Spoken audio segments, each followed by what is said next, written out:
I'm Sabrina Register, Comcast Neighborhoods. Look who's turning 50. It's hard to believe, but Seattle Center was developed almost half a century ago for the 1962 Century 21 Exposition, better known as the Seattle World's Fair. Join us as we explore this cultural and entertainment neighborhood, from EMP and Pacific Science Center to Children's Museum and, of course, Seattle's calling card, the Space Needle. We'll also find out what's coming to Seattle Center as it ushers in the next 50 years. It's all coming up on Neighborhoods.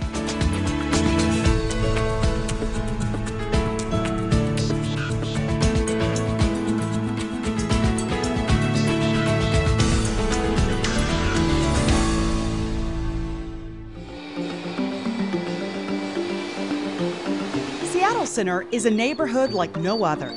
Even though you don't see houses or apartments on the 74-acre campus, there are a lot of people who feel right at home here. Whether it's arts, entertainment, sports, or science, this urban gathering place invites exploration, even inspiration. While the idea of Seattle Center was born from a pitch to land the World's Fair, the timing was a little off. A little over 50 years ago, there was a group of people who got the crazy idea that we could host the World's Fair. And the reality of that idea was that it was really supposed to be a 50-year anniversary of the Alaska Yukon Pacific exhibition that happened in 1909. So this was supposed to happen in 1959. But it took a few more years before Seattle and its futuristic Space Needle took center stage. Long after the World's Fair, the Needle is forever linked with the city. You could show a group of people from anywhere in the world various skylines, and this is one that they'll pick out. They'll pick out Seattle because of the shape of the Space Needle in that skyline, and it's kind of rare for cities around the world. Only maybe Paris and New York City, a few other cities like that. There's that icon that people understand in those communities, and that's the Space Needle. Much has stayed the same since 1962. Sure, improvements at the Needle, like at the base and banquet space, but the view and the million-plus visitors who step out onto the observation deck every year to experience it remains constant. What has changed is the number of organizations now located at Seattle Center. Prior to the World's Fair, there was probably 2, maybe 3 arts organizations in this community. Just at Seattle Center, there's over 30.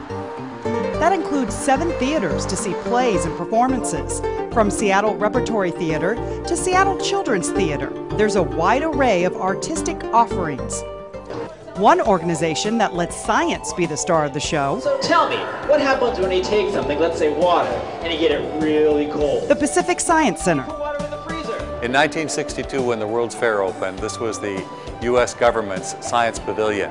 There was some debate as to whether people would come to a science exhibit, but during the World's Fair, this was one of the most exciting and well-received exhibits, with nearly 7 million people coming through in a 6-month period of time. Seattle leaders decided we needed something like this in the city, and so the day after the fair closed, we opened as Pacific Science Center, the first institution in the world to begin as a science center, meaning a place where you come in and you learn with your own experiences, experiential learning. Do they reach? Oh, they're too small. It's anything but artifact-based here. There are beautiful butterflies to observe in the Tropical Butterfly House. Dinosaurs, which make you feel like you're in Jurassic Park. And one of the Science Center's newer exhibits, Science on a Sphere. That allows us to show any spherical data set, right? Generally it's the planet Earth, but what we can do on this is show weather up until 2 hours ago. We can show the earthquake shock waves circling the planet after the Indonesian earthquake and colliding in the South Atlantic. We can show ocean temperatures, La Nina, El Nino. If you want to understand that, you can come here and see it. It's a beautiful tool. 2012 is a big year for Pacific Science Center. Celebrating half a century doesn't happen often. And neither does the return of King Tut, coming in May.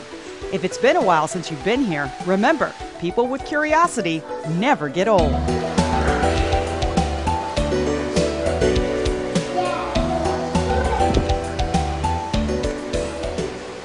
Located below the food court at Seattle Center House, we're going on a bear hunt. A place where play is serious business. Gonna catch a big one. Oh, it's a whole little magical world down here.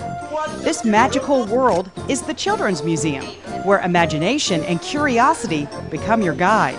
Play is learning, and that happens here at the museum every day, and that's going to really help carry over throughout children through the whole life, that they are inspired to learn. That learning is happening at the grocery store, learning is happening playing with clay, learning is happening as they're walking through a mountain, whether it's in the museum or Mount Rainier. The challenge here, where to head first. There's taking charge behind the wheel, cooking up fun in the kitchen, or looking up, down, and all around for adventure. Even if you come every day, there's new experiences. Obviously, the children will have a new experience when they come and play, but we also have daily programming, which helps freshen things up. We have exhibit plays where educators come in and dress up, and we go fishing at the boat. We make sushi in the sushi shop. We make burritos, and we also have story times. Mondays are messy Mondays, so we have art program projects for birth through 10. But every day is something different. In the shadow of the Space Needle, the unmistakable, unforgettable Experience Music Project. EMP Museum really celebrates the innovation and the creativity in rock music, science fiction, and popular culture. Visitors marvel over memorabilia from legendary musicians like Jimi Hendrix, pop culture icons like Michael Jackson, and the Seattle band that arguably changed the face of music.